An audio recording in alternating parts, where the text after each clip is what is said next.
अगला चैप्टर शुरू होता है। एक मॉन्स्टर स्लाइस हो रहा है। फर्नन कहता है डेस्टिनेशन पास है, पर मॉन्स्टर्स रुक नहीं रहे। लुएना खुश लगता है, हम ही सबसे पहले फिनिश करेंगे। वो एक मॉन्स्टर से ब्लड कलेक्ट कर रहा है और पूछता है क्या ये वाकई जरूरी है। वो समझाता है ट्रोल ब्लड काफी यूजफुल होता है कई तरह के पोशंस बनाने में। वो कहती है कि उसे ऑलरेडी पता है, पर सीरियसली जितने पैसे उसके पास हैं, ये सब तो उसके लिए पॉकेट चेंज जैसा है। पर ऑफ कोर्स वो ग्रीडी है, उसके लिए पैसा पैसा होता है, चाहे जितना भी हो। वो कंप्लेन करती है और वो याद दिलाता है उस सोच की वजह से ही तो वो उसे खरीद पाया था। वो गुस्से में निकल जाती है, कहती है कि अब उसका बस हो गया। वो टीज करता है कि वो काफी डेस्परेट लग रही है रैंकिंग में टॉप पर रहने के लिए। वो मान लेती है उसके पास एक स्पेसिफिक रीजन है जिसके वजह से उसे टॉप पर रहना ही है। अचानक वो कहता है कि उसे किसी के आने का एहसास हो रहा है। एक्चुअली सिर्फ एक नहीं, काफी लोग। तुरंत ही वो लोग घेर लेते हैं। मैजिक उड़ने लगती है, स्टोन्स हवा में उछल रहे होते हैं। वो एक बैरियर उठाता है और पहले कुछ अटैकर्स को काट गिराता है। क्या बकवास है, सब कुछ इतनी तेजी से हो रहा है। कोई सीधा लुएना की तरफ स्वॉर्ड लेकर दौड़ रहा है। और क्या ही कहना, वो एलन डोनट्स ही है, वही बंदा जो पहले एंड से हार चुका था। अब उसका टर्न है उसे हराने का। वो दोनों एक क्लीन फाइट में ब्लोज एक्सचेंज करते हैं, पर इम्पैक्ट दोनों को पीछे उड़ा देता है। दोनों ठीक से लैंड कर लेते हैं और जैसे हमेशा वो फायर अप होती है। वो तुरंत एक दूसरे पर चार्ज करते हैं। वो अपना ऑरा एक्टिवेट करती है और कहती है कि आजा। वो चुप रहता है लेकिन फाइट करता रहता है। एक और सॉलिड स्वॉर्ड क्लैश होता है, पर तभी एक अजीब सी मूवमेंट सब कुछ के बीच से कट करती है और अचानक एक और मेज अपीयर होता है, हाथ में फ्लेम्स। रुको जरा, वो कोई भी मेज नहीं है। क्या वो वही बंदा नहीं है जो सेकंड रैंक पर है? लजा पर कुछ होने से पहले ही एक वेव ऑफ डार्क एनर्जी पूरे फील्ड में फैल जाती है, सीधा उसकी तरफ। मुझे सच में नहीं पता कि उसे किसने कास्ट किया। ये फाइट अब बहुत ही ज्यादा केओटिक हो चुकी है। वो ब्लॉन्ड गाय स्माइल कर रहा होता है। ओह ऑफ कोर्स, हमारा बंदा फर्नन अब सीरियसली ले रहा है। वो फायर और स्टोन्स हर तरफ फेंक रहा है। एक मैसिव एक्सप्लोजन पूरे स्टूडेंट्स के बीच होता है। दूसरा बंदा कंप्लेन करता है कि वो सिर्फ फर्नन को टेस्ट कर रहा था, देखने के लिए कि वो कैसे रिएक्ट करेगा। जरूरत नहीं थी सब कुछ वेपराइज करने की। वो कहता है कि ये एफर्ट फर्नन जैसा नहीं है, पर फर्नन बस जवाब देता है कि इस बार वो पक्का करना चाहता है कि वो फर्स्ट प्लेस लेकर ही रहे। वो बंदा स्माइल करता है और कहता है कि ये तो शेम है क्योंकि वो लोग जीत ही नहीं सकते। वो लोग इसे पीसफुली सेटल नहीं कर सकते, पर अगर अभी फाइट हुई तो दोनों टीम फिनिश नहीं कर पाएंगी। तो ऐसा करते हैं, फर्नन और लुएना को फर्स्ट ले लेने दो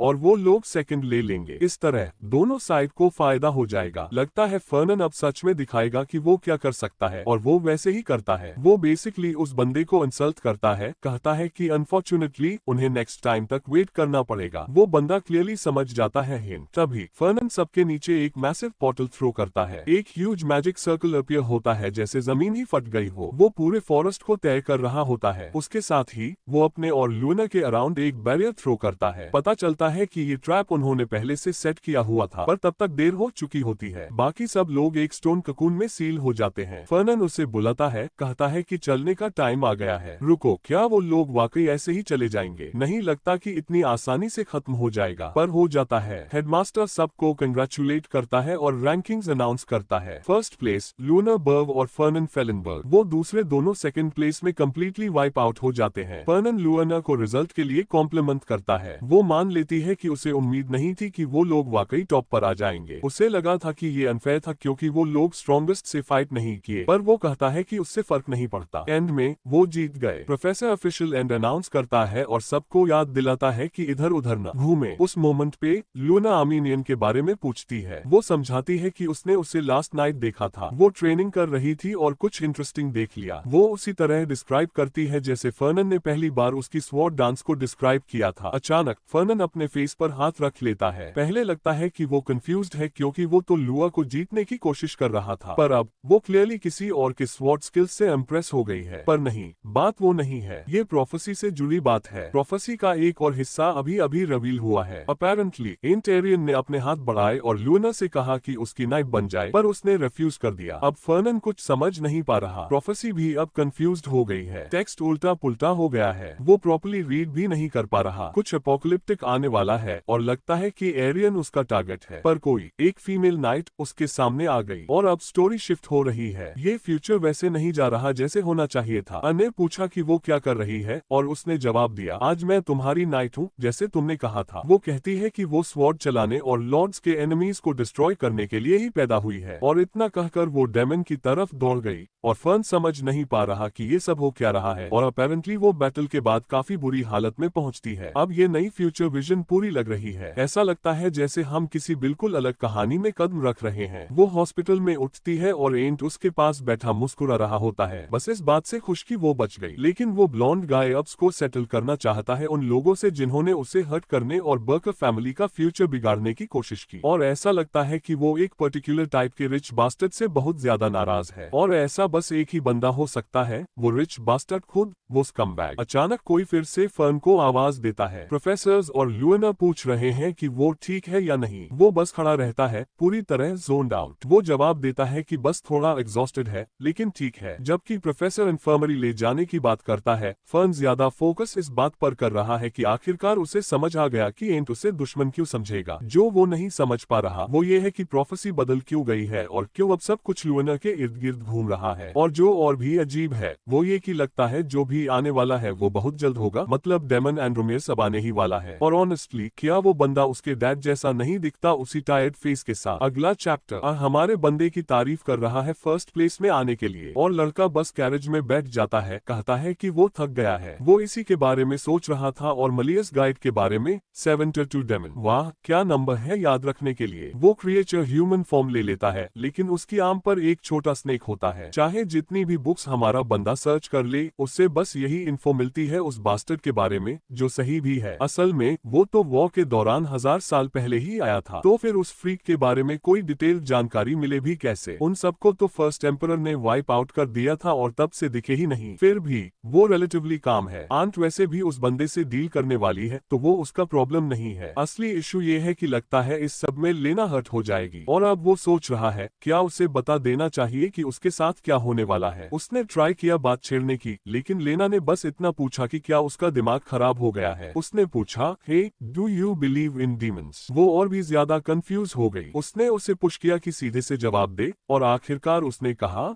यस शी डज। आखिर ये पूरा नेशन ही तो डीमंस से लड़ने के लिए बना था। फिर वो पूछता है कि वो क्या सोचती है इस बात पर कि डीमंस आज भी एग्जिस्ट करते हैं, और ऑफ कोर्स वो फिर से पूछती है कि क्या उसका दिमाग पूरी तरह से खराब हो गया है। अब वो वहीं बैठा सोच रहा है कि आखिर क्या चीज इस लड़की को यकीन दिला सकती है, तभी उसे एक आइडिया आता है। 1 महीने बाद रात की एक ट्रेनिंग सेशन में ए डिफीट करेगा कैलबंडर को, जो दूसरा सबसे स्ट्रॉन्ग है, और उसी पॉइंट से एंट से कोई भी कंपेयर नहीं कर पाएगा। लेकिन जो हारेगा उसका सिर्फ फाइट नहीं हारेगा, नहीं उससे भी बुरा होगा, जैसे उसकी ऑनर और फैमिली में उसकी पोजीशन दोनों खत्म हो जाएंगी। वो रेडहेड रियलाइज करता है कि उसने ए को पूरी तरह से गलत समझा। उसे लगा था कि वो लड़का पैथेटिक होगा, लेकिन वो बिल्कुल गलत था। वो जलता हुआ फ्रस्ट्रेशन कैलबंडर को एज से पुश कर देता है और आखिरकार वो एक डेमन द्वारा पोजेस्ड हो जाता है, और ठीक उसी वक्त क्रीचर्स अपीयर होने लगते हैं। अगर हमारा बंदा उस मोमेंट को यूज करके उससे मना सके तो ये परफेक्ट चांस हो सकता है। अगला सीन हम स्विच करते हैं इनके छोटे गोस्ट फ्रेंड पर, जो कहता है कि उन 2 फैमिलीज पर भरोसा मत करना जो करीब आ रहे हैं। पास्ट में जो उसके साथ खड़े रह सकते थे वो सिर्फ बर्ब्स थे। टर्न्स आउट हमारा बंदा पहले से ही गोस्ट की इस छोटी चैट के बारे में जानता है। What the hell. उसके पास लगभग सारी इन्फो है जो उसे अपने प्लान को पूरा करने के लिए चाहिए, लेकिन अभी कुछ पीसेस मिसिंग है। उसे पता है कि वो पीसेस इवेंचुअली आ जाएंगे, लेकिन इस बार बहुत टाइम लग रहा है और ऐसा लगता है जैसे उसे कोई स्पेशल कंडीशन पूरी करनी होगी। जो भी हो, सीन कट होता है ए पर, जो अपने रूम में बैठा सब कुछ देख रहा है जो हुआ, कैसे हमारा लड़का फर्स्ट प्लेस लाया बर्च गर्ल के साथ। वो गोस्ट कहता है कि ये सब उसी की वजह से हुआ क्योंकि वो एक प्रॉपर फैमिली से आती है। फेलनबर्ग गाय से तो कोई मदद नहीं मिली होगी, वो बंदा तो सिर्फ पैसे की परवाह करता है। लेकिन ये एक्सप्लेन करता है कि आजकल फेलनबर्ग्स के पास बर्ब से कहीं ज्यादा इन्फ्लुएंस है। गोस्ट खुद को ब्लेम करता है, कहता है कि ये सब इसलिए हुआ क्योंकि उसने 1000 साल पहले उन बास्टर्ड्स को सपोर्ट किया था। अचानक उसे एक आइडिया आता है और वो इंक से कहता है कि फेलनबर्ग बॉय से पैसे मांग ले। वो ब्लॉन्ड गाय कंफ्यूज्ड होता है, लेकिन गोस्ट इंसिस्ट करता है कि ये परफेक्ट चांस है, खासकर क्योंकि फर्नन एक्चुअली उसे पसंद करता है। गोस्ट को पूरा यकीन है कि वो लड़का आर्मियंस के साथ कोई रिश्ता बनाना चाहता है, और फेलनबर्ग्स हमेशा अपनी बात मनवाने के लिए पैसे का इस्तेमाल करते हैं। अब इंक सोच रहा है कहीं फर्नन उससे सिर्फ किसी और मकसद से तो करीब नहीं आया। उसका फैमिली तो पहले ही बर्बाद हो चुका है,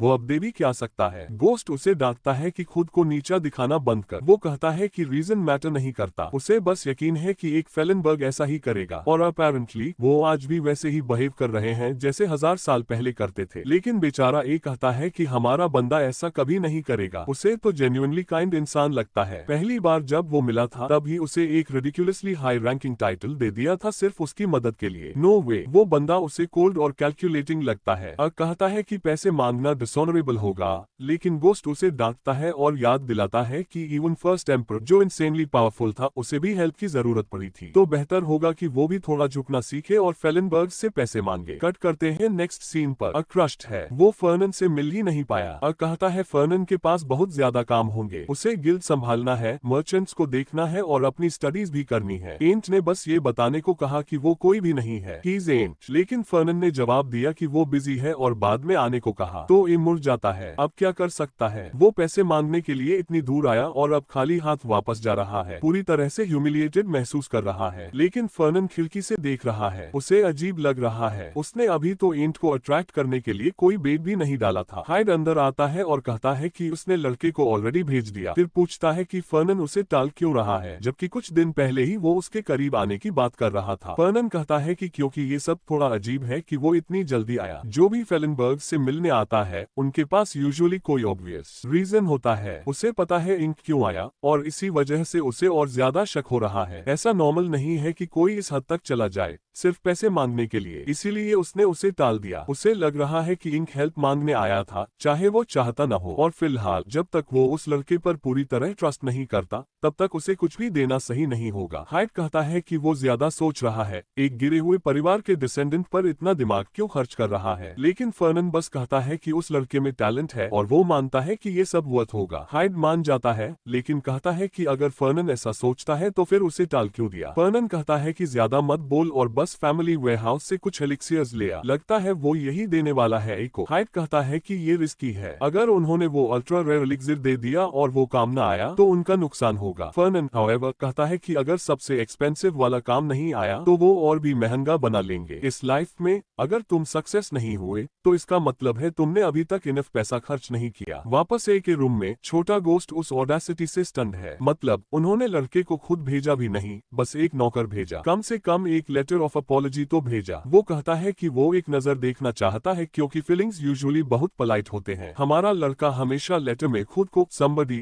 कहता है जो बेसिकली मतलब होता है किसी एक्सपीरियंस्ड इंसान का, और यही बात गोस्ट को इरिटेट कर देती है। लेकिन जो बात एंट का ध्यान खींचती है वो है गिफ्ट। वो उसे तुरंत चेक करता है, ये एक एलिक्सिर है जिसमें सीक्रेट बर्ड की स्पिरिट डाली गई है और ये आर्मीनियन स्वॉर्ड स्टाइल के लिए परफेक्ट है। उसी वक्त एंट कहता है कि फर्न सच में कुछ खास है, भले ही उसने पैसे नहीं दिए फिर भी उसने कुछ बेहद कीमती चीज ऑफर की। वो इमोशनल हो जाता है और कहता है कि उसे हमेशा से पता था कि फर्नन काइंड है, अब वो पहले से भी ज्यादा डिटर्मिन्ड है कि वो फर्न की एक्सपेक्टेशंस पर खरा उतरे। अगला चैप्टर। फर्नन पूछता है सब कैसा गया और हाइड कहता है कि ए ने विन कैलबंडर को आसानी से हरा दिया। भले ही वॉन की स्वॉट टेक्निक थोड़ी एडवांस थी, ए की ऑरा ने उसे पूरी तरह दबा दिया। फर्नन पूछता है कि क्या ये उस एलिक्सिर की वजह से था जो उसने भेजा था और हाइड कहता है कि शायद थोड़ा मदद मिली हो। लेकिन फर्नन की मुस्कान देखकर हाइड कहता है कि ऐसा लगता है ए वैसे भी जीत जाता। फर्नन बस इतना कहता है कि ये वो बात है जो हम कभी नहीं जान पाएंगे। असली बात ये है कि जैसे प्रोफेसी में कहा गया था वॉन हारा और अब वो डेमन से पोजेस्ड होने वाला है। वो हाइड को कहता है कि वॉन कैलबंड पर नजर रखे और पता करे कि वो क्या कर रहा है। उसे जानना है कि वो डेमन से कब और कैसे कांटेक्ट करेगा। वो कहता है कि ध्यान से देखना कि वो कहाँ जाता है, किससे मिलता है और क्या बातें करता है। हाइड ज्यादा इंटरेस्टेड नहीं लगता लेकिन फर्नन इंसिस्ट करता है कि उसे वॉन की हर एक एक्टिविटी पता होनी चाहिए। दिन बीतते हैं और जल्द ही फर्नन को अपडेट्स मिलने लगते हैं कि वॉन कब बाथरूम जाता है, कब ट्रेनिंग करता है, कौन कौन सी क्लासेस लेता है और किससे बातें करता है। सर्वेलेंस ऑपरेशन शुरू हुए 2 हफ्ते हो चुके हैं और अब तक कुछ नहीं मिला। फर्न को यकीन है कुछ गड़बड़ है। प्रोफेसी के टाइमलाइन के हिसाब से डीमंस को अब तक दिखने लगना चाहिए था और तबाही शुरू हो जानी चाहिए थी। लगता है या तो हाइड अपना काम ठीक से नहीं कर रहा या फिर प्रोफेसी के पोजेशन वाले डिटेल्स ही गलत थे। प्रोफेसी में लिखा था कि ए से हारने के बाद वॉन गुस्से में आएगा और मिड ईयर एग्जाम्स के दौरान फिर से उसका सामना करेगा, लेकिन आउटकम पहले से ही तय होगा। गार्डनर की स्पिरिट द्वारा ट्रेन डे उसे पूरी पूरी तरह से हरा देगा। और ऐसा ही हुआ, उसने उसे हरा दिया और वॉन जमीन पर गिरा पड़ा रहा। लेकिन वेडिंग को ये अंदाजा नहीं था कि एक अजीब डेमोनिक एनर्जी ने फर्नन के बॉडी में सीप करना शुरू कर दिया है। अचानक फर्नन की आंख खुलती है। सुबह हो चुकी है। लगता है उसने पूरी प्रोफेसी का सपना देखा था। इस बार वो पहले जैसा नहीं था जब उसे विजन सीधे आते थे। अब सब कुछ किसी सपने जैसा लग रहा था। फिर भी ऐसा लगता है कि अब उसे आखिरकार ये पता चल गया है कि वॉन कब पोजेस्ड होगा। मिड ईयर एग्जाम्स के दौरान एंड से हारने के बाद। और अब असली झटका, वो एग्जाम आज ही है। वो प्रोफेसी उसे अचानक पकड़ में ले आई। उसे बिल्कुल उम्मीद नहीं थी कि सब कुछ अभी होना शुरू हो जाएगा। हाइड अंदर आता है और कहता है कि आखिरकार तू जल्दी उठ रहा है, चल अब नाश्ता कर। लेकिन फिर वो देखता है कि फर्न एक बॉटल में ढेर सारे आइटम्स डाल रहा है, जिसमें एक जेल्डर जैसी शील्ड भी है। और वो पूछता है क्या चल रहा है। फर्न कहता है कि वो फर्स्ट ईयर की फाइट देखने जा रहा है और शायद उसे बैकअप चाहिए होगा, इसलिए हाइड को उसके साथ चलना चाहिए। लेकिन हाइड साफ मना कर देता है। असल में उसे ड्यूक की टेरिटरी में बुलाया गया है। फर्न बस सिर हिलाता है और कहता है ठीक है, वो किसी और को ले जाएगा। हाइड को ये सब अजीब लगता है। उसे पता है कि फर्नन का इस एकेडमी में कोई दोस्त नहीं है। फर्नन जोर देता है और कहता है कि लोग उस पर झूठा इल्जाम लगा रहे हैं। उसके पास दोस्त हैं। ठीक है, मान लो वो दोस्त पैसे से खरीदे गए हैं। अब लूना उलझन में है। वो जानना चाहती है कि ये सब क्या चल रहा है। फर्नन उसे बताता है कि उसे एलिक्सिर लेने के लिए एक एस्कॉर्ट की जरूरत है। लूना ज्यादा खुश नहीं होती। कहती है कि अभी एग्जाम्स चल रहे हैं, लेकिन फिर ये भी कहती है कि वो थोड़ी मदद ले सकती है क्योंकि उसे स्पॉन्सर किया जा रहा है। जैसे ही फर्नन उसे डेट कम करने की बात करता है, वो तुरंत मान जाती है। जब वो पूछती है कि जा कहाँ रहे हैं, फर्नन जवाब देता है नॉर्दर्न माउंटेन्स की तरफ। लूना कहती है कि फर्स्ट ईयर स्टूडेंट्स तो अभी मिड ईयर एग्जाम्स में लगे हैं और वहाँ जाना पागलपन जैसा है। वो उसे चेतावनी देती है कि अगर उन्होंने एग्जाम में इंटरफेयर किया तो दोनों को एक्सपेल किया जा सकता है। फिर उसे समझ आता है अगर उसे उस एरिया में जाने की अनुमति मिली है तो जरूर उसने किसी को ब्राइब किया होगा। फर्नन सिर्फ मुस्कुराता है और कहता है प्रोफेसर सरप्राइजिंगली फ्लेक्सिबल होते हैं। अचानक लूना कहती है कि वो डॉम वापस जा रही है। फर्नन कहता है जल्दी आ जाना, उन्हें पकड़ा नहीं जाएगा। एक नाइट अपने शब्द से पीछे नहीं हटती। लूना कहती है कि ऐसा कुछ नहीं है, वो सिर्फ अपनी छोटी तलवार भूल गई है। फर्नन उसे कहता है जल्दी चलो। कहता है वो गुनगुनाती हुई लौटेगी। उन्हें उस जगह पर रहना जरूरी था ताकि वो सब कुछ अपनी आंखों से देख सके और अब वो पहुंच चुके हैं। फर्नन उसे फिर याद दिलाता है उसने प्रोफेसर को पैसे दिए थे उन्हें अंदर जाने देने के लिए, लेकिन फिर भी पकड़े नहीं जा सकते। लूना उससे तुरंत डांटती है। कहती है उसे पता था कि ये सब गलत है और फिर भी सब कुछ करके उसने बात और खराब कर दी। फर्नन मुस्कुराता है और कहता है तू कितनी अच्छी बच्ची है। वो अब चेक करेगा कि उन्हें कहाँ जाना है। उसे मैप से लोकेशन थोड़ी बहुत याद है। यही वो जगह है जहाँ इंक की फाइट होती है और आखिरकार उसे विन का सामना करना है जो किसी खास व्यक्ति के साथ मिलकर डेमन बन रहा है। वो लूना को आवाज देता है, उसे साथ चलने को कहता है, लेकिन लूना अब भी शॉक्ड है। वो सोच रही है कि उसे पूरी टेस्ट एरिया का मैप कैसे मिला। बिल्कुल साफ है, उसने प्रोफेसर को भारी रकम दी है। फर्नन कहता है कि शिकायत करना बंद करो और जल्दी चलो, लेकिन तभी कुछ अजीब लगता है। लूना पूछती है अभी जो आवाज आई वो किसी मॉन्स्टर की तो नहीं थी। फर्नन को भी कुछ अजीब महसूस होता है। लूना कहती है उन्हें फर्स्ट ईयर स्टूडेंट्स की मदद करनी चाहिए। फर्नन उसे रोकने की कोशिश करता है, लेकिन वो दौड़ती हुई आगे निकल जाती है। वो पीछे से चिल्लाती है कि कोई बेहोश पड़ा है, लेकिन ऐसा लगता है कि उस पर डिफेंसिव स्पेल था, इसलिए वो बच गया। असल समस्या ये है कि जिसने ये किया वो बहुत अजीब था। इस इलाके के क्रीचर्स आमतौर पर इतने अग्रेसिव नहीं होते। फर्नन को यकीन नहीं होता सब कुछ शुरू हो चुका है। फिर वो डरावनी दहाड़ जंगल में गूंजती है। लूना पूछती है आगे क्या हो रहा है, पूरा जंगल क्यों फट रहा है। फिर वो पूछती है हम लोग आखिर हैं कहाँ। वो जैसे ही साइड की ओर देखती है कुछ उनकी तरफ बढ़ रहा होता है। एक ऑक हाथ में हथौड़ा लिए आ रहा है, लेकिन लूना बिना देर किए उसका हाथ काट देती है और वो टुकड़ा जमीन पर गिर जाता है। फिर भी वो क्रिएचर आगे बढ़ता जाता है और लूना हैरान है, उसने तो उसका हाथ काट दिया, फिर भी वो क्यों नहीं रुक रहा। फिर चट्टानों के टुकड़े उड़ने लगते हैं। चिंता मत करो, एक पैसे वाला बंदा खुद पत्थर फेंक रहा है उसके पीछे। वो जानवर फिर भी नहीं रुकता और ज्यादा पत्थर उसके सीने में जाकर लगते हैं। लूना एक पेड़ से छलांग मारते हुए एक और हमले से बचती है और फर्नन के पास जाकर उतरती है। वो पूछती है ये सब क्या हो रहा है। फर्नन समझाता है वो क्रिएचर बजर्क हो गया है, उस हालत में उसे कोई दर्द महसूस नहीं होगा। ऐसे मॉन्स्टर्स आम से बिल्कुल अलग होते हैं और किसी भी जिंदा चीज को मारने के लिए पागल हो जाते हैं। लूना पूछती है ऐसा क्यों होता है और फर्नन के पास इसका जवाब है ये सब प्रोफेसीज और जो आने वाला है उसकी वजह से हो रहा है। जब प्रोफेसर्स इन मॉन्स्टर्स को रोकने में व्यस्त रहेंगे तब वॉन अटैक करेगा इंक पर। बिल्कुल ऑब्वियस है, इंक को इतनी ताकतवर चीज से लड़ने में दिक्कत होगी, लेकिन हर कहानी की तरह प्रोटैगनिस्ट एक नई शक्ति जागृत करता है और फिर आसानी से जीत जाता है। लुएना कहती है, हंसना बंद करो और जवाब दो, वो मॉन्स्टर क्या है? वर्नन बस अपनी स्टाफ उठाता है और कहता है, चिंता मत कर, पहले उस कमीने को निपटाता हूँ। मैप टूटने लगता है। क्या प्रोफेसी बिखर रही है? क्या वो फ्यूचर को बदल रहा है? किसे पता। कोई जमीन पर गिरता है, पूरी तरह हारा हुआ, और आर्मीनियन को पुकारता है। वो लाल बालों वाला लड़का है जो पहले ही हार चुका है। वो एंट को कहता है, अपनी पीठ मत घुमा, अभी सब खत्म नहीं हुआ। लेकिन एंट सिर्फ कहता है, अब सब खत्म हो चुका है, वो फिर से हार चुका है। ये शब्द जितने साफ थे उतने ही दर्दनाक भी थे। लड़का स्तब्ध रह जाता है। उसे याद आता है वो सुनहरा बालों वाला लड़का, शायद उसका पिता या कोई पुराना दोस्त जिसने कहा था उसने उससे बहुत ज्यादा उम्मीदें रखी थी। अब वो प्रिंस की उम्मीदों पर खरा नहीं उतरा और एक बार फिर अपने पिता के सामने शर्मिंदा होगा। अगर ऐसे ही चलता रहा तो वो अपने परिवार में अपनी जगह खो देगा। उसे किसी भी तरह ये लड़ाई जीतनी होगी। इस बार उसे आर्मीनियन को हराना ही होगा। अचानक एक ब्लर उसकी तरफ उड़ता हुआ आता है। वो चिल्लाते हुए चार्ज करता है कि अभी सब खत्म नहीं हुआ, लेकिन एंट मुस्कुराते हुए पलटता है और गुस्से से फटे जा रहे उस लड़के को सिर्फ कुछ साफ स्ट्राइक्स से कचरे की तरह जमीन पर गिरा देता है। एंट हंसता है और कहता है कि ये कितना फनी है कि ये लड़का इतनी मेहनत करता है जबकि वो इतना कमजोर है। वो पीछे से हमला करता है बिना किसी सम्मान के, एक शर्मनाक कीड़ा घूम कर चला जाता है, जबकि उसका स्पिरिट साथी उस लड़के को लगातार पीटते हुए कहता है कि वो एक वम है जिसने नाइट्स के सम्मान को कलंकित किया है। अब वापस हमारे डुएट की तरफ लग रहा है कि उन्होंने अभी अभी एक मॉन्स्टर को हराया है और लुइना फनन से कह रही है, प्लीज इस एलिक्सर के चक्कर को छोड़ दो, ये जंगल बहुत ज्यादा खतरनाक है। लेकिन फनन कहता है, अरे लुइना, तुमने अभी उस क्रिएचर को हराया ना, मतलब मैं आगे बढ़ सकता हूँ। वो पूछती है कि कहीं उसका दिमाग तो नहीं खराब हो गया, लेकिन वो उल्टा सवाल उसी से करता है। वो कहता है कि एलिक्सर की कीमत बहुत ज्यादा है और भले ही वो क्रिएचर पागल हो, आखिर मर तो जाते हैं। तभी लुइना उससे पूछती है, क्या उसे पहले से पता था कि ऐसा कुछ होने वाला है? क्या इसलिए उसने उसे एस्कॉर्ट के तौर पर साथ लाया? वो कहता है,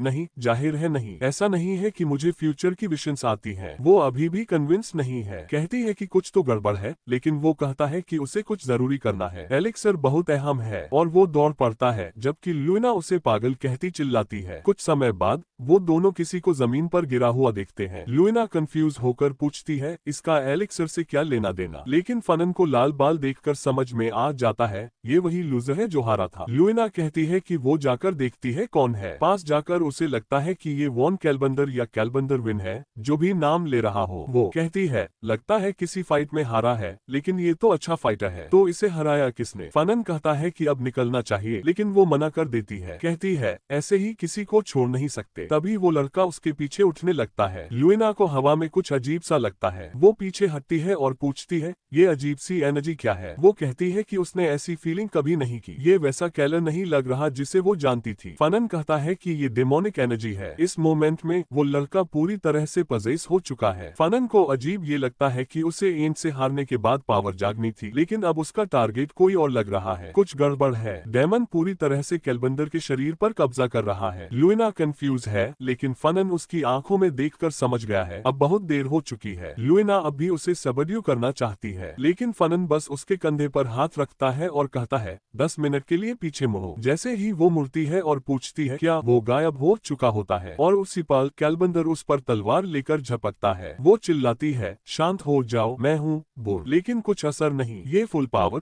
no holds barrelled dark flash है। उसकी छोटी तलवार उस भारी ब्लेड से भिड़ती है और उसे तुरंत समझ आ जाता है ये बहुत ताकतवर है। वो तुरंत अपनी ऑरा एक्टिवेट करती है। कैलबंदर जमीन पर गिरता है जैसे कोई आम लड़का, लेकिन अगले ही पल वो फिर खड़ा हो जाता है और फिर से अटैक करता है। लुइना उसे चिल्लाकर होश में लाने की कोशिश करती है, लेकिन वो फिर से तलवार लेकर उस पर वार करता है और उसे फिर से पीछे हटना पड़ता है। वो पूरी तरह उस श्रापित एनर्जी में डूबा हुआ है। वो अपनी चमकती हुई तलवार लेकर खड़ी है, लेकिन वो तो किसी जंगली जानवर की तरह उस पर दौड़ रहा है। दोनों की तलवारें फिर टकराती हैं और पूरे जंगल में धमाका हो जाता है। वो पैरों पर लैंड करती है, लेकिन समझ जाती है कुछ गड़बड़ है। उसकी एनर्जी उस डेमोनिक एनर्जी से सूख रही है। वो सोचती है, ऐसे कैसे हराऊंगी इसे? इस रफ्तार से तो वो थक जाएगी उससे पहले। तभी फनन अचानक लौटता है और उसका नाम पुकारता है, कैलब मुड़ता है लेकिन लुइना उसके सिर पर कदम रखती है और फनन की तरफ भागती है। वो पूछती है कि वो गया कहाँ था, ऐसे गायब कैसे हो गया। फनन जवाब देता है डेमन से निपटना आसान नहीं होता, उन्हें बेहतर प्लान चाहिए था। वो गुस्से में कहती है कि वो उसे ऐसे पीछे छोड़ आया, ये शर्म की बात है। फनन बताता है कि वो भागा नहीं था, वो एक ट्रैप सेट कर रहा था। बस एक सेकंड और धमाका, जमीन से स्टोन फॉर्मेशन निकलती है और कैलबंदर को हवा में उछाल देती है। ऊपर से आग के तीरों की बारिश होती है और वो नीचे गिरता है। लुइना भी चिल्लाती है ओवरडू मत कर देना, उसे मार ही डाला था। लेकिन फनन कहता है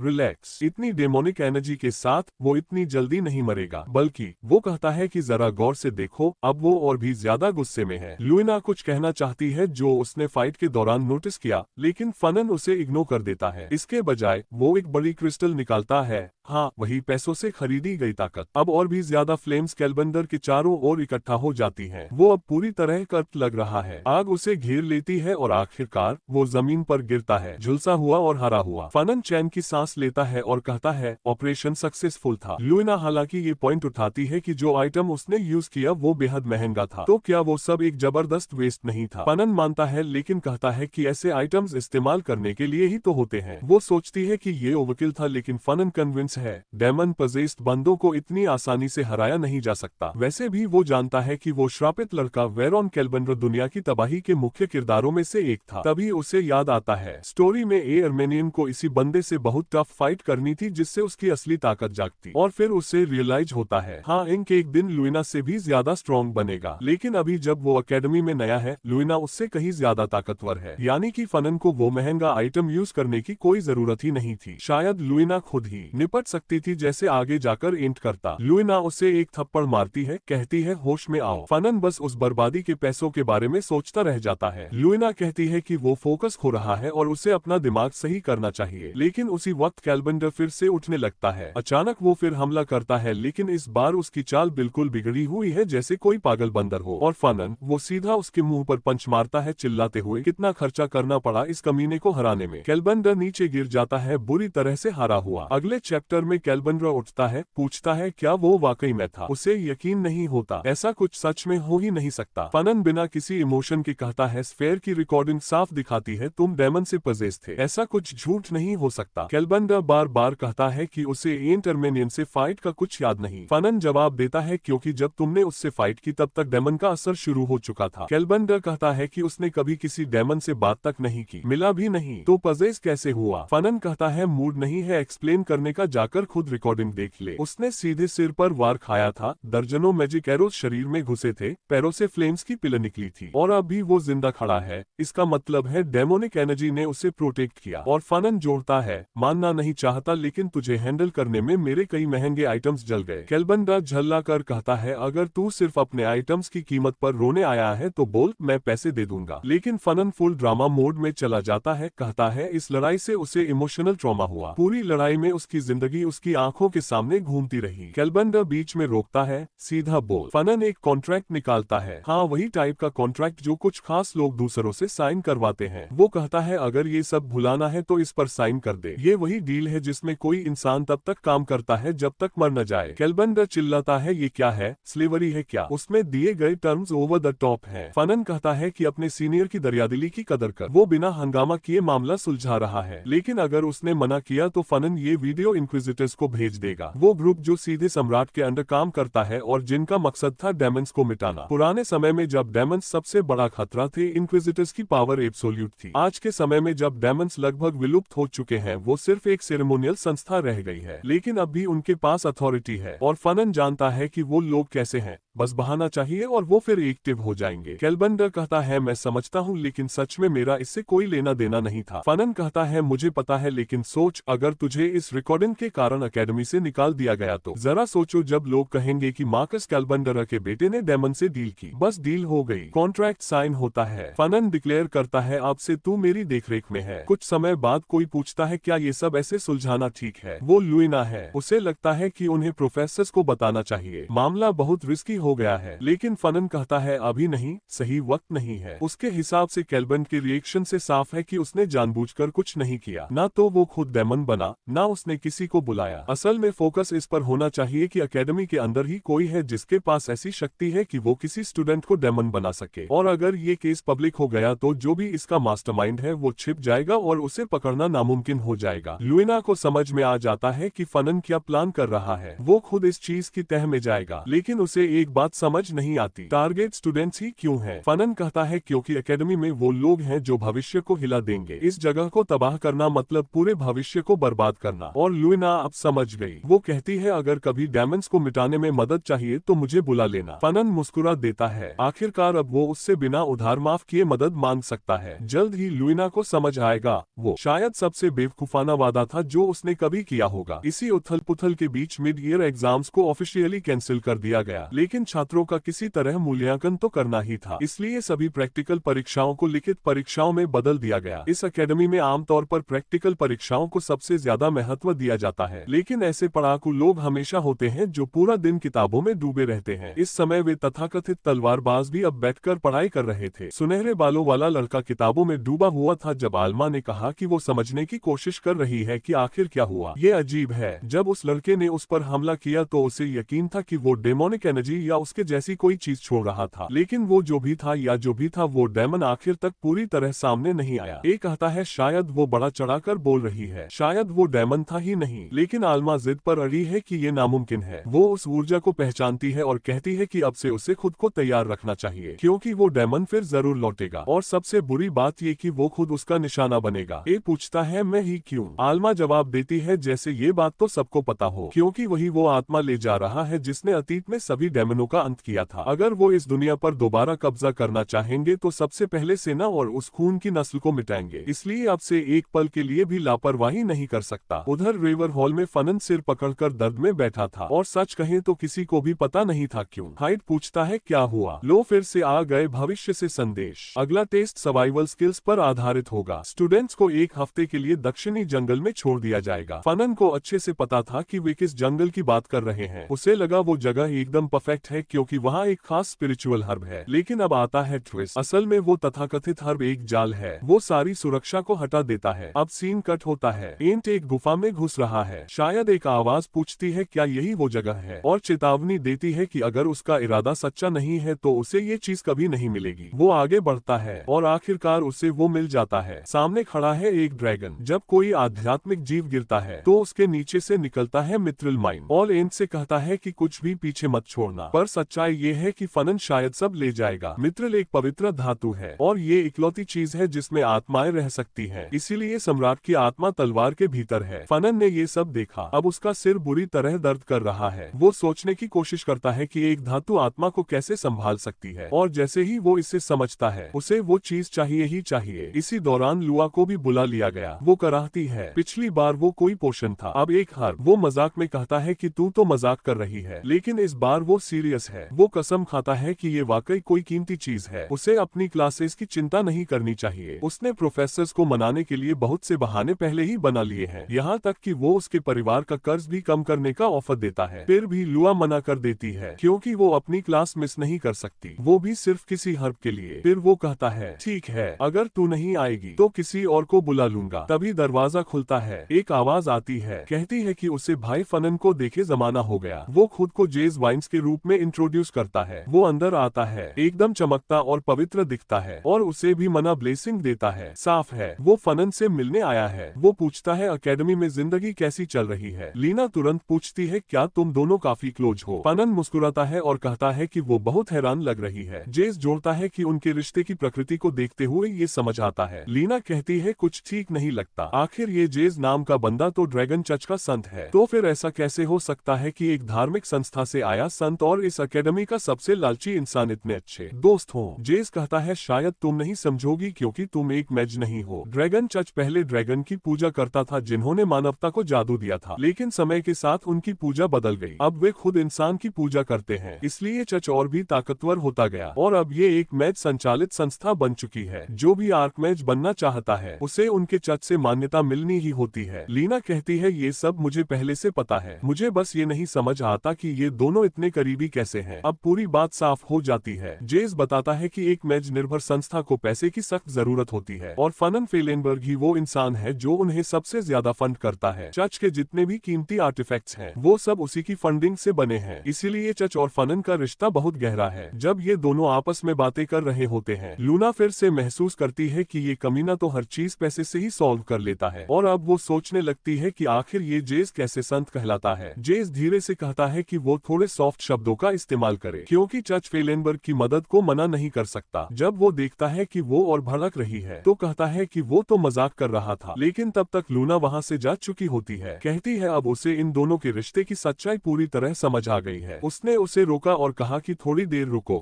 अभी अभी तो मिले हैं, लेकिन वो लड़की कहती है कि उसे इस सब में नहीं पड़ना। जेस उसे अलविदा कहता है और कहता है कि जल्दी फिर मिलेंगे। वो उसे मना का आशीर्वाद देता है और दरवाजा बंद कर देता है। कमरे में बैठे बाकी अजीब लोग अब फनन की तरफ देखने लगते हैं। सब जानना चाहते हैं कि उन्हें बुलाया क्यों गया। हमारा लड़का सीधे मुद्दे पर आता है, उसे कुछ हर्ब्स इकट्ठा करने में मदद चाहिए। जेस कहता है कि स्पिरिचुअल हर्ब्स तो दिलचस्प हैं, लेकिन फनन को कोई गलतफहमी नहीं होनी चाहिए, वो सब कुछ अपने लिए ही रखने वाला है। जेस असली में जानना चाहता है कि ट्रेनिंग वाले दिन फनन ये सब क्यों कर रहा है। फनन के पास तो इतनी एबिलिटी है कि वो खुद ही सब कुछ इकट्ठा कर सकता है। फनन कहता है कि अगर इतना आसान होता तो अब तक कर भी चुका होता, लेकिन दिक्कत ये है कि उसे असली लोकेशन का पता नहीं है। थ्योरी के हिसाब से प्रोफेसी में जो हिंट दिए गए हैं वो एक बहुत बड़े जंगल के बीच एक विशाल झील की बात करते हैं, लेकिन सदर्न फॉरेस्ट में तो 7 झीलें हैं। फनन ने उन झीलों के तल में मना इन्फ्यूज की है ताकि मना आधारित रिएक्शन पकड़ सके जो उस हर्ब से जुड़ा हो, लेकिन अब तक कोई नतीजा नहीं निकला। ये ऐसी छुपी हुई गुफा है जिसे बाहर से डिटेक्ट नहीं किया जा सकता, आपको उसमें बस टकराना ही पड़ता है। जेस नोट करता है कि अगला सर्वाइवल टेस्ट इसी एरिया में होने वाला है और बिना पकड़े उस जगह को नेविगेट करना आसान नहीं होगा। फनन कहता है कि टेंशन मत लो, उसने खुद को इस साल असिस्टेंट स्टाफ के तौर पर रजिस्टर कराया है। जेस हैरान है कि एक second year student first year वालों के लिए कैसे असिस्टेंट बन सकता है। हाँ, उम्र में बड़ा है लेकिन इतना क्वालिफाइड नहीं है। क्या उसने एकेडमी को मना लिया? कहीं वो गोत इंस्ट्रक्टर तो नहीं जिसने हमेशा उसकी स्कीम्स को रिजेक्ट किया है? रुको, उसने बताया ही नहीं। अरे हाँ, उसने उसे ब्राइब किया था, हरामी। जेस कहता है कि उसे पहले से पता था कि ये मर्चेंट ऐसे ही काम करता है, और अगर फनन इतना इन्वॉल्व हो रहा है तो सही कीमत दो, वो भी साथ देगा। कॉन्ट्रैक्ट हाथ में ले लिया और अब बूम, टेस्ट डे है। आल्मा कह रही है कि प्लान एक बार फिर दोहरा लेते हैं, उन्हें उस गुफा में छिपे हुए स्पिरिचुअल हर्ब को खोजना है। हाँ, आल्मा को सब कुछ पता है। वो ऐसे कहती है कि सब कुछ ऐसे दिखाओ जैसे ये सब एक इत्तेफाक है, बस इधर उधर घूमते रहो और वो तुम्हें गाइड कर देगी। लेकिन ये पहले ही नोटिस कर चुका है कि फनन आसपास ही घूम रहा है। आल्मा उसे चेतावनी देती है कि सावधान रहना, वो कमीना शायद हर एक कॉइन लूटने की फिराक में है, लेकिन ये तो कुत्ते के पिल्ले जैसा खड़ा है। फनन में इंटरेस्टेड, और क्यों न हो, वो लोडेड है, भाड़ में जाए। और देखो, अब तो वो खुद फनन को पुकार रहा है खुश होकर। तभी प्रोफेसर सबको लाइन में बुलाता है। ये थोड़ा निराश होता है कि बात नहीं हो पाई। तभी कैमरा जमीन की ओर जाता है जहां एक बिजुका फनन के कपड़े पहने पड़ा है। फनन अपनी उंगली काटता है और बिजुके के ऊपर गिर जाता है और बूम, फनन 2.0 वहां से उठता है। ये सब जेस की करामात थी। वो कूल अंदाज में फनन से कहता है कि चिंता मत कर,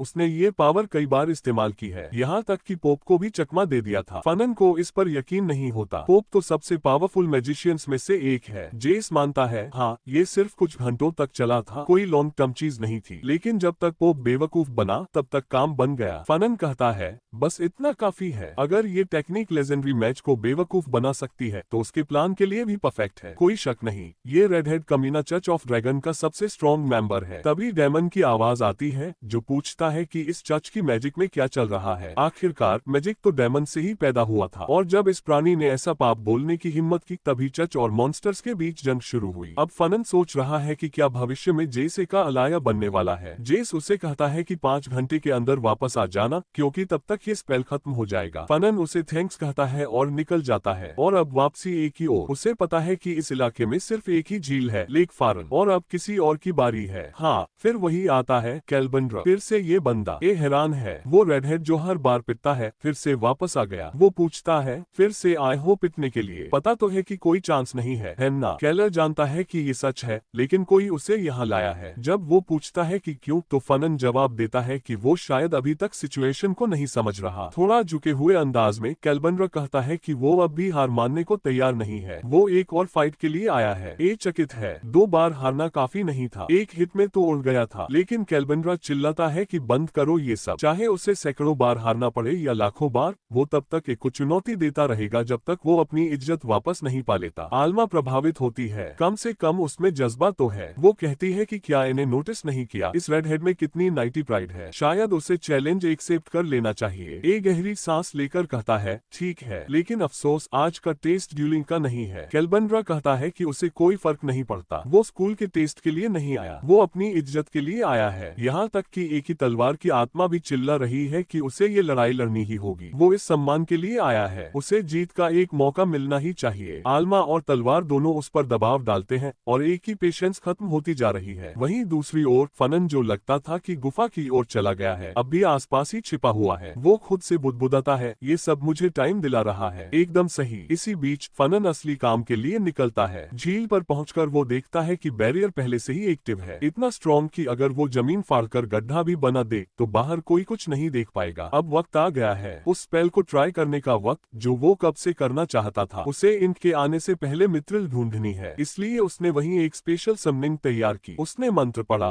उठो मेरे सेवक। इस मैजिक का आधार है हर काम की बेस्ट टेक्निक और एक मर्चेंट की वो सोच जो बेहिसाब पैसे कमाता है। ये सब एक गोलम को समन करने से कैसे जुड़ता है पता नहीं, लेकिन बूम, वो खड़ा हो जाता है और अब उसका नाम है जेम्स। ठीक है जेम्स, चलो काम पर लगते हैं, ढेर सारी मित्रिल हमें खोदनी है। वहीं दूसरी तरफ ए अब भी फंसा हुआ है। कैल्बंड्रा अब भी उसके रास्ते में खड़ा है, कह रहा है कि जब तक उसे हराओगे नहीं वो हटेगा नहीं। ए थक चुका है, लाल बालों वाला लड़का पहले ही पिट चुका है और अब एक ही टांग से चिपक गया है जैसे कोई ड्रामा सीरीज की राजकुमारी हो। ए बस उससे विनती करता है, भगवान के लिए बच्चा बनना बंद करो। लेकिन कैल्बंड्रा कराहते हुए कहता है कि वो खुद भी ये सब नहीं करना चाहता, पर उसे बहुत अच्छे से पता है कि अगर वो फनन की बात नहीं मानेगा तो क्या होगा। ए हैरान होता है और कहता है क्या? कैल्बंड्रा झूठी मुस्कान के साथ कहता है, मुझे तो ये सब बहुत अच्छा लग रहा है, असल में यही करना मैं चाहता था। मैं तो बस ऐसे लोगों से मिलना पसंद करता हूँ जो मेरी इज्जत मिट्टी में मिला दे और मेरा भविष्य तबाह कर दे, इसलिए अगर तुम मुझे फिर से पीट दो तो बड़ा अच्छा लगेगा। उसी पले का दिमाग फिर जाता है और वो उसे एक जोरदार किक मारता है। ये किस तरह का अजीब बच्चा है। कैल्बंड्रा हवा में उड़ता है, जमीन पर गिरता है, फिर ऐसे खड़ा होता है जैसे कुछ हुआ ही न हो। हाँ, मैं अजीब हूँ, लेकिन तब तक ये वहाँ से जा चुका होता है। कैल्बंड्रा समय देखता है, फनन ने कहा था सिर्फ 1 घंटे के लिए रोकना है, उसने 1 घंटा 10 मिनट निकाल दिए। क्या ही थका देने वाला बंदा है। और उसके बाद भी अल्मा उसे डांट रही होती है, तुमने एक नाइट की इच्छा को ठुकरा दिया। ये जवाब देता है, ट्रेनिंग के नियम साफ थे, लड़ाई मना थी। वैसे भी उसी ने मुझे इस गुफा तक बुलाया था, अब देखना चाहता हूँ कि अंदर क्या है। अल्मा कहती है, शांत रहो, जो वहाँ है वो कोई ऐसी चीज नहीं जो चुराई जा सके। बहुत जल्द तुम्हें सब समझ आ जाएगा। अंदर कुछ बहुत दुर्लभ है, ऐसी चीज जो तुम्हारी जिंदगी बदल सकती है। तुम्हें बस नीचे झांक कर देखना है। जैसे ही ये नीचे देखता है उसका चेहरा बदल जाता है। वहाँ पर वही स्पिरिचुअल हर्ब होता है जिसकी उसे तलाश थी, पर गुफा के अंदर और गहराई में कोई और पहले से ही जश्न मना रहा था। हाँ, हमारा अपना फनन अपने भरोसेमंद गोलम के साथ मित्रिल खुदवाते हुए एक कहता है, ठीक है जड़ी बूटी तो मिल गई, लेकिन इस सारा मित्रिल कैसे खोदेंगे जब वहाँ ड्रैगन बैठा हो। अल्मा कहती है, मुझे भी उम्मीद नहीं थी कि सी ड्रैगन अब आ जाएगा, पर अब जब हम यहाँ हैं तो निपटना ही पड़ेगा। ए पूछता है, तो क्या अब मैं जाकर उस पर हमला करूं? अल्मा कहती है, अगर लंच बनना है तो बिल्कुल जाओ, तुम्हें समझना होगा ऐसा प्राणी तुम्हारे लेवल से बहुत ऊपर है। उसी वक्त एक छोटा सा पत्थर उस ड्रैगन को लग जाता है। ड्रैगन की आंखें धीरे से घूमती हैं और अब वो सीधा उनकी ओर देखता है, फिर वो उठता है। अल्मा को तुरंत समझ आ जाता है अब हालात और भी ज्यादा बिगड़ गए हैं, लेकिन वो तो बस खड़ा है पूरी तरह से कॉन्फिडेंट, क्योंकि अब जब ड्रैगन जाग चुका है तो ये वीडियो और भी मजेदार बनने वाला है। और यही है वो पल जो वानॉक्स एक्सप्लेन के दर्शक मिस नहीं करना चाहेंगे। अगर तुम्हें ऐसी ही कहानी में मजा आता है जहां पागलपन, प्लानिंग और पिटाई तीनों साथ चलते हैं, तो चैनल को सब्सक्राइब करो, क्योंकि अगली बार जब ये ड्रैगन फुल पावर में आएगा तो या तो कोई हीरो पैदा होगा या सब राख में बदल जाएगा। वानॉक्स एक्सप्लेन में फिर मिलेंगे एक और पागल एपिसोड के साथ।